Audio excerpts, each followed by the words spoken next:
These days, invitations are a bit rare. We used to have handwritten invitations. Later on, we had beautifully crafted and printed invitations. These days, unfortunately, it will be an SMS, a text, or maybe a Facebook message or a Facebook event. I think that's a bit sad, because you can do so many nice things with a nice invitation. It still has that romance of inviting somebody. So let's have a look how you really make a good invitation and what you have to think about. First of all, you should write on it who's inviting.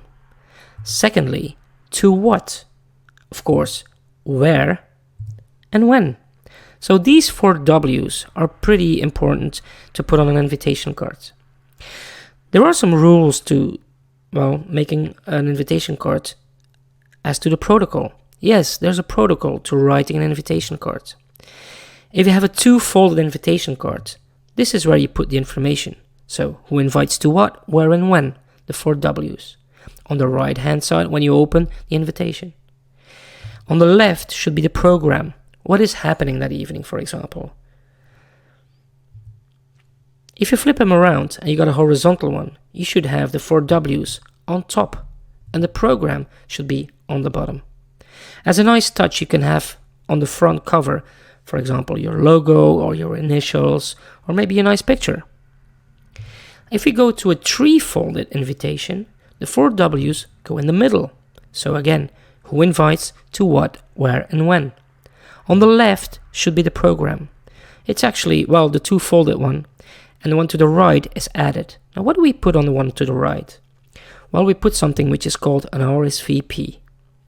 It comes from the French, répondez s'il vous plaît, means please give me an answer. This should be a card you can, well, tear off, or which is detachable from the 2-folded one, which people can send back to you.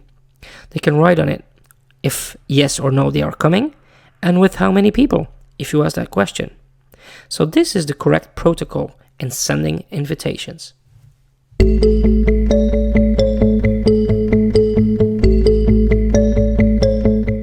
So you're invited. Your invitations are sent out or you just received one. Good. You go to a party. It's a Saturday evening. You are invited by a couple of friends. What do you take with you? Maybe a bottle of wine, flowers, chocolates, etc. Actually, flowers are not a good idea. It's against the etiquette. Why? Well, the host or hostess, they have been cleaning all day, shopping all day, preparing the food all day, etc. And the first thing you do when you arrive is you give them flowers, so you actually give them more work. What they have to do? They have to search for a vase, they have to open up the wrappings, they have to put it into the vase, etc., etc. So actually it's against etiquette. If you're really keen on giving flowers, you can send them up front. A lot of florists will do this for you. Another good idea might be to send them afterwards, but in most cultures people don't like to show up empty-handed. A third possibility is to give flowers already with a vase. There are some very interesting solutions these days as to, for example, cardboard vases or really cheap ones which look very good. In any case, if you give flowers, make sure you always have an uneven number of flowers. Why uneven? Well, ask your florist. It's much easier to make a nice bouquet if you have an uneven number of flowers. One country we can learn something from in terms of gifts is China.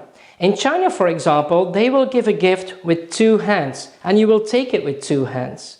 Now, why can we learn something from that? Well, we could learn something in the business world. If you go, for example, to a shop, let's say you buy a new dress, wouldn't you say that's a bit of a gift for yourself? It's like, you know, having a day of fun and buying yourself a little present. You want to have that special feeling. So what we train is that people should give that as a gift with 2 hands.